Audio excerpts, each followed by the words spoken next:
Nakes hebat, Indonesia sehat. Let's talk, let's talk, let's talk. Ya, halo Nakes Indonesia, salam sehat, tetap semangat ya. Kita ketemu lagi di Ngobrasin, ngobrol santai informatif. Nah, kali ini judulnya saya buat adalah Nakes hebat untuk Nusantara sehat. Nah, keren kan? Narasumbernya dari Direktorat Pendayagunaan Tenaga Kesehatan, tepatnya adalah Ketua Tim Kerja Pendayagunaan Nakes dan Tenaga Penunjang atau Pendukung di Puskesmas. Beliau adalah Bu Isma Winingsih, SKM MKes ya? MKM, oke. Sehat Bu Isma? Alhamdulillah sehat. Say hello sama Nakes Indonesia. Ya. Halo Nakes Indonesia semuanya, apa kabar? Salam sehat, sehat Indonesia. Dan tentunya untuk terutama yang sekarang sedang bertugas, untuk putra-putri unggul, putra-putri terbaik yang sekarang sedang membangun kesehatan di pinggiran. Salam sehat, selamat bertugas, bahagia bersama kalian. Jadi Bu Isma tadi sudah saya sebutkan ketua tim kerja apa tadi, puskesmasan, khususnya puskesmas Bu. Jadi ini sekarang kita gali informasinya tentang pemenuhan tenaga kesehatan di puskesmas tentunya ya. Jadi beliau punya kewenangan itu. Dulu pernah ada jargon atau istilah membangun Indonesia dari pinggiran. Nah, masih ingat kan? Itu adalah bentuk kebijakan pemerintah waktu itu untuk bahwa membangun Indonesia dari pinggiran, termasuk kesehatannya juga. Kita tahu puskesmasnya disuruh, jangan kan puskesmas, pulaunya aja sudah 17.000 ya kan, pulaunya Indonesia 17.000-an. Nah, banyak sekali puskesmasnya. Nanti kita tanya puskesmas di Indonesia ada berapa kira-kira yang akan disasar sebagai pemenuhan kebutuhan, apakah itu nanti sesuai standar atau sesuai beban kerja, ya kan? Begitu Bu Isma. Jadi temanya yang kita ambil itu, saya tahu bahwa Bu Isma adalah sekarang menggawangi untuk program Nusantara Sehat. Nah, mungkin sekilas lagi, saya tahu karena ini sudah cukup lama, sebetulnya banyak yang sudah tahu, tapi kalau untuk yang mungkin baru lulus, ada nakes baru lulus, ada nakes yang ya baru akan jadi nakes, mungkin masih perlu tahu kira-kira program Nusantara Sehat ini apa sih. Mungkin Bu Isma bisa memberikan informasi kepada nakes di Indonesia. Ya, baik, terima kasih Mas Heri untuk kesempatannya pada bincang-bincang santai ini ya. Jadi sebenarnya Nusantara Sehat itu sudah dimulai sejak tahun 2015. Jadi saat ini, sampai dengan saat ini sudah 19.000-an nakes, dan yang aktif sampai sekarang, yang aktif saat ini itu ada 5.000. Dan itu tersebar di seluruh Indonesia, dan itu ada yang dengan tim. Jadi kita ada dua jenis Nusantara Sehat, ada yang Nusantara Sehat Tim, ada juga yang dikirim berdasarkan program Nusantara Sehat Individu. Dan ini semua berada di daerah terpencil dan sangat terpencil. Terpencil dan sangat terpencil. Dan sangat terpencil. Mungkin kalau dengar NST dan NSI, nah NSI itu yang berbasis sistem, NSI itu yang individual. Gitu ya? Iya. Okay. Nah, kalau NST ini memang mereka dikirim minimal 5. Jadi 5, kita mengirim ke salah satu puskesmas 5 apa tuh? Minimal 5 jenis nakes. Jadi dikirim bersama-sama. Pendidikannya juga berbeda. Jadi pendidikan mereka lebih lama saat ini. Kalau dulu 3 bulan, Mas. Oh, pembekalan. Pembekalannya 3 bulan. Jadi, yang dimaksud pendidikan Bu Isma tadi itu ada sebelum ditugaskan, sebelum ditempatkan itu ada namanya pembekalan. Artinya tim ini dibekali sebelum diterjunkan, bukan langsung diterjunkan aja. Karena mesti itu mesti daerah terpencil dan sangat terpencil tadi, mesti harus pembekalan. Ada kesiapan. Iya, jadi karena ini daerah terpencil dan sangat terpencil, jadi pada saat kita ada seleksi, ada psikotesnya. Jadi psikotesnya ini lebih kepada kita melihat kesiapan mental, jiwa raganya. Tentunya menghadapi tantangan yang memang berbeda dari daerah asalnya, gitu ya. Ada yang dari kota ingin ingin ikut Nusantara Sehat, kemudian dia juga ikut seleksi, maka kita lihat siap tidak menerima tantangan-tantangan yang ada di lapangan, karena bukan hal yang mudah gitu. Nah kalau NSI memang sebentar, hanya 10 hari. Oh, 10 gitu, hari. Iya. NSI, yang tim tadi sampai? Yang tim sampai saat ini 40 hari. 40 hari. Iya. Ya.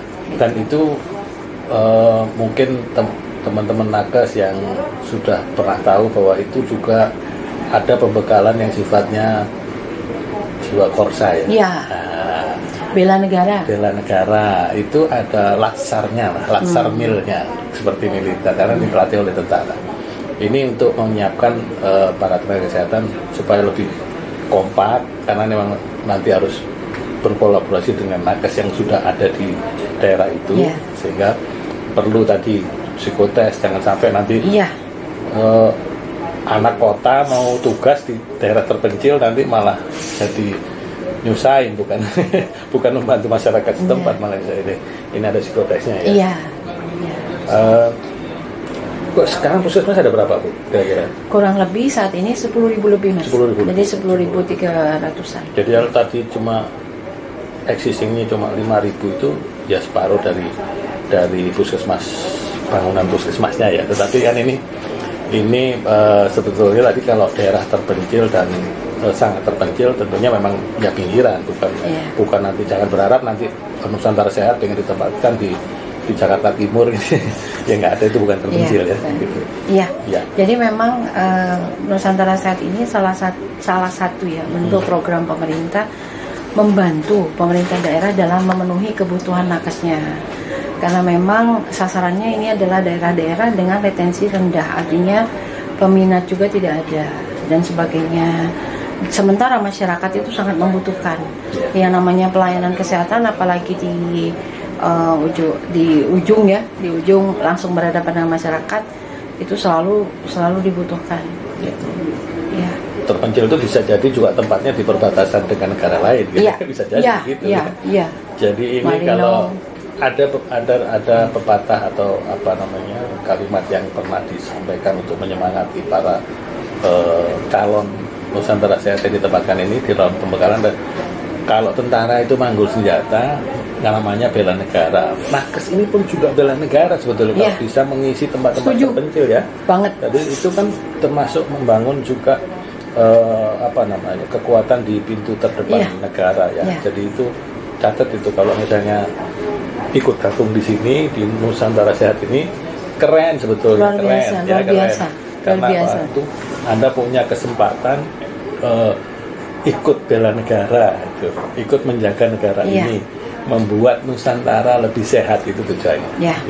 Ya, artinya kalau saya menyampaikan bahwa ketika mereka bertugas, patriotismenya sudah tidak diragukan lagi, karena memang mereka dalam keadaan apapun ya gembira dan sebagainya.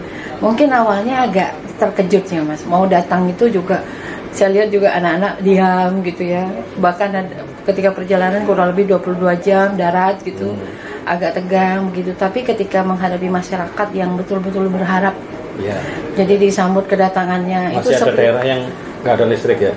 Ada, nggak ada. Jadi nggak ada. Jadi ada yang listriknya itu sampai jam 6 pagi. Mungkin itu yang perlu diketahui juga. Ya kalau terpencil jangan berharap sempurna seperti tempat. Selain listrik ini Mas Heri, sinyal. Harus turun ke distrik. Kalau ingin bertelepon dengan, mungkin bisa sempat video call gitulah ya. Harus turun. WA aja sudah cukup, nyampe itu udah bagus gitu ya. Ada daerah-daerah seperti itu, nggak semua gitu ya. Saya kira juga semua bidang juga akan memperbaiki itu, artinya provider juga nanti lama-lama bisa gitu. Ya contoh aja sekarang ada juga yang daerah yang memang tidak punya signal, mungkin nanti ke depan. Tapi itu bagian dari perjuangan. Iya, keren. Tapi mereka bahkan ada yang bertugas di sana, bahkan dapat NS juga gitu, dan tidak kembali malah. Kita mengira bahwa mereka itu tidak akan bertahan di situ, tapi ternyata ada yang ingin memperpanjang gitu. Mungkin karena ya tantangannya ada, terus melihat masyarakat begitu ingin dilayani, terus berharap itu sudah menjadi pengobat sepertinya. Bahagia moral itu berbeda rasanya gitu ya, dari hanya sekedar materi. Mungkin itu, Mas. Ya. Secara puskesmas memberikan pelayanan kesehatan kepada masyarakat, sebetulnya kita sudah punya peraturan tentang standar puskesmas. Di dalamnya ada standar tenaga kesehatan baik jumlah maupun jenisnya. Nah, ini mungkin Bu Isma kan lebih tahu nih bahwa ada kan standar puskesmas seperti apa nih terhadap standar tenaga kesehatannya, kira-kira bisa disampaikan? Iya.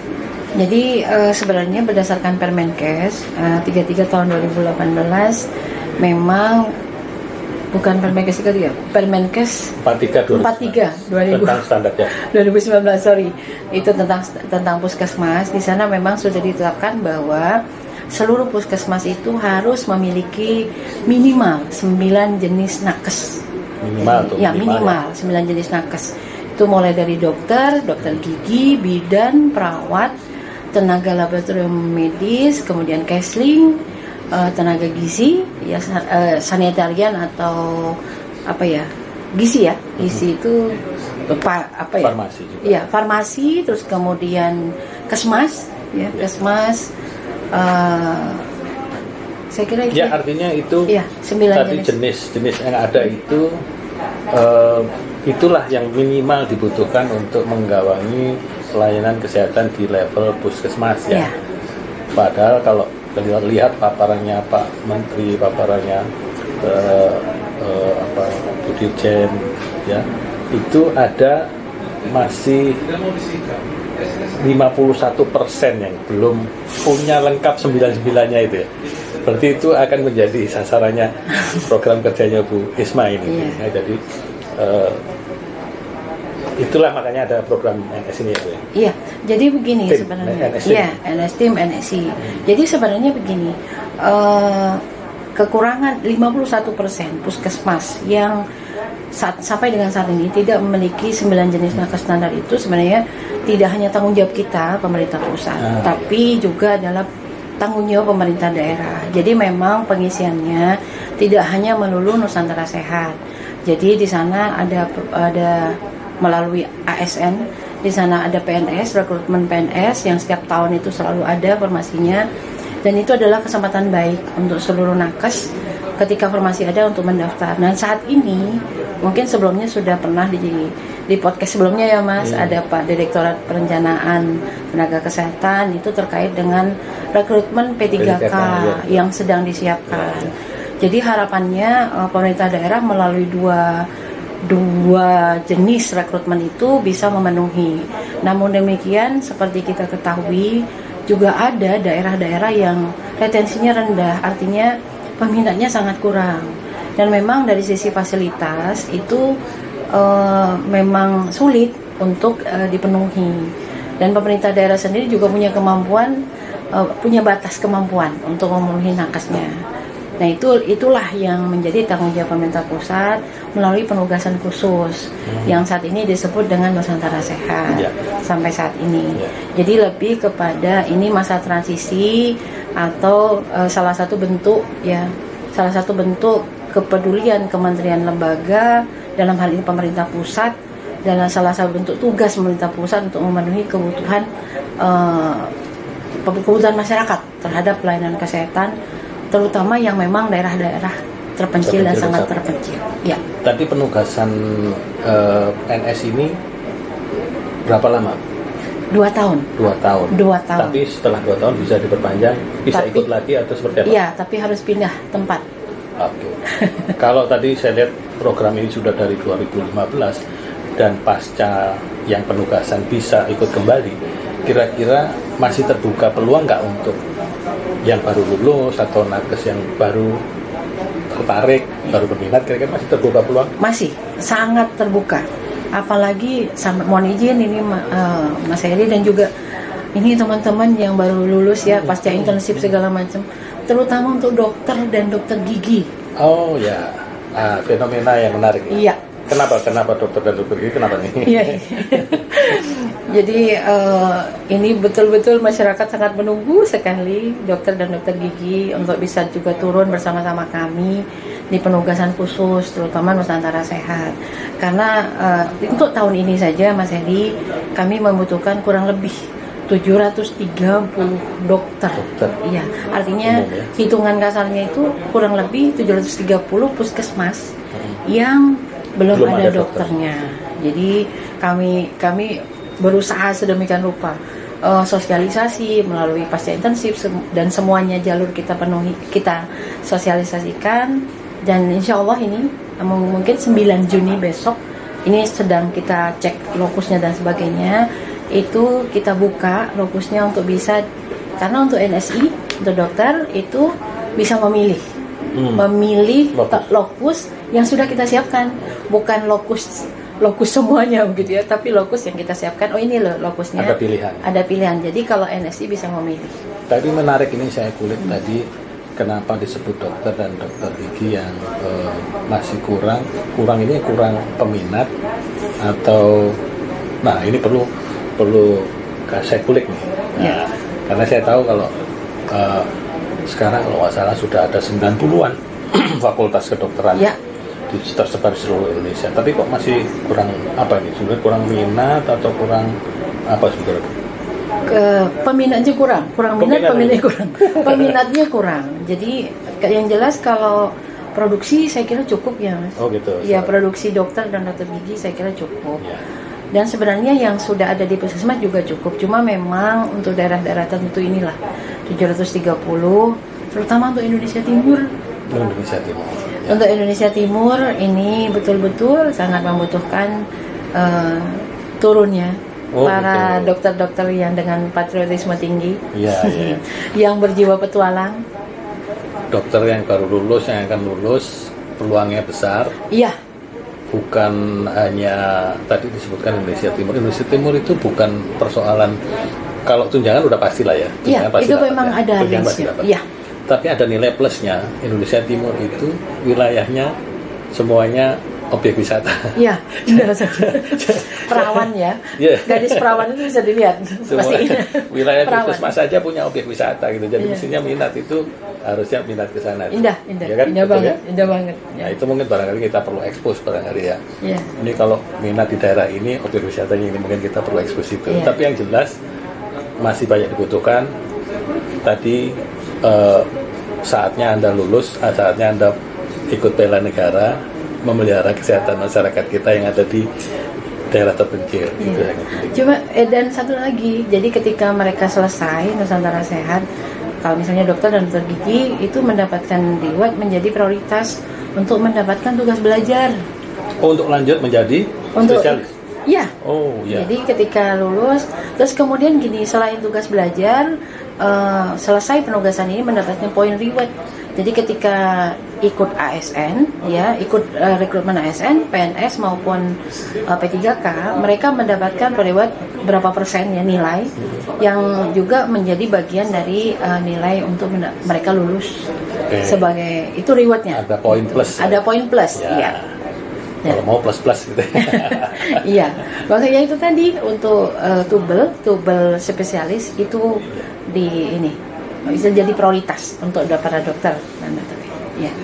Ya, sebetulnya konsep program ini adalah temporer ya, tapi pemenuhan kebutuhan tenaga kesehatan maunya adalah permanen. Mungkin Bu Isma punya pesan-pesan khusus untuk daerah bahwa memang harus menjadikan kebutuhan tenaga kesehatan ini dipenuhinya bukan dengan skema temporer, tapi inginnya sih harusnya pelan-pelan menjadi pemenuhan secara permanen. Kira-kira Bu Isma punya pesan terhadap kepala daerah ataupun dinas kesehatan yang ada di daerah? Ya, baik. Terima kasih Mas Heri. Jadi untuk tahun ini ya, ini sebenarnya sangat terbuka sekali pemerintah daerah untuk bertransformasi, meredesain kebutuhan kebutuhan SDM-nya. Jadi untuk program-program esensial, kesehatan, pendidikan itu menjadi prioritas gitu, karena itu adalah kebutuhan masyarakat yang paling mendasar. Jadi saat ini kita sedang berupaya menghitung ulang kebutuhan tenaga kesehatan melalui pendataan P3K yang sedang berlangsung. Ini adalah kesempatan bagi pemerintah daerah untuk menghitung kembali berdasarkan beban kerja dan nanti memasukkan sebagai usulan formasi. Itu satu. Namun demikian untuk daerah-daerah yang kedua, untuk daerah-daerah tertentu yang memang sangat sulit dipenuhi melalui pengadaan secara formal seperti ini, pemerintah pusat tidak tinggal diam. Jadi melalui penugasan khusus ini menjadi amanat dari undang-undang dan peraturan, sehingga itu akan tetap dilakukan sebagai masa transisi. Jadi sebelum pemerintah daerah bisa memenuhi keseluruhan kebutuhannya, maka pemerintah pusat melakukan penugasan khusus untuk daerah-daerah tertentu, untuk jenis-jenis nakes tertentu. Ya, termasuk dokter gigi, dan mungkin juga dokter spesialis yang sedang kita telaah gitu kebutuhannya dan sebagainya. Mungkin itu. Jadi kalau misalnya begini Mas, saya punya pengalaman ini ya, boleh ya. Jadi berbagi, boleh. Iya, jadi kita pernah kita ingin membangun komitmen dengan pemerintah Manggarai Barat. Jadi kebetulan ya selamat ini mungkin ada yang melihat podcast ini, kita berbincang dengan bupatinya bagaimana bupati itu meredesain ulang. Jadi terkait dengan tenaga kontrak di sana. Sebelum mereka juga sadar bahwa pada tahun 2023 tenaga kontrak itu harusnya kan sudah masuk outsourcing. Dan mereka menyadari bahwa kebutuhan esensial dengan tenaga kontrak yang biasa itu ternyata dominan yang kontrak biasa, yang artinya secara kebutuhan bukan tidak esensial ya, tapi kurang. Sementara sektor pendidikan, kesehatan, kemudian pariwisata, ini Manggarai Barat itu kan ada Labuan Bajo dan sebagainya. Itu ternyata boleh dikatakan proporsinya malah sedikit, sehingga mereka bagaimana caranya menggeser, ya artinya mulai mengkosongkan, kemudian untuk beralih ke yang pemenuhan kebutuhan yang esensial ini. Ini memang beliau mengatakan tidak populis, tapi inilah kebutuhan masyarakat yang sesungguhnya. Begitu. Ini contoh, mohon izin kalau salah gitu. Ya, keren. Terima kasih Bu Isma. Terima kasih. Jadi ini yang memanggil bukan Bu Isma atau saya, tetapi ini Indonesia memanggil Anda. Ya kan? Bahwa Anda punya kesempatan untuk ikut membangun Indonesia menjadi Nusantara yang sehat, dan ini keren. Untuk nakes ini keren, ya. Tantangannya luar biasa, Mas. Iya. Yang bisa ikut ini saya sebut tadi nakes hebat, hebat. Nusantara sehat. Untuk Nusantara sehat. Jadi kalau Anda nakes hebat, maka segera ikut program ini. SDM unggul. Iya. Nusantara jadi sehat, Indonesia sehat. Insyaallah. Terima kasih Bu Isma. Sehat selalu. Amin. Kita ucapkan, nanti kalau misalnya butuh informasi lagi, kita kulik lagi informasi tema lain. Ikuti terus podcast di Nakes. Oke, salam sehat. Sehat Indonesia. Sehat Indonesia.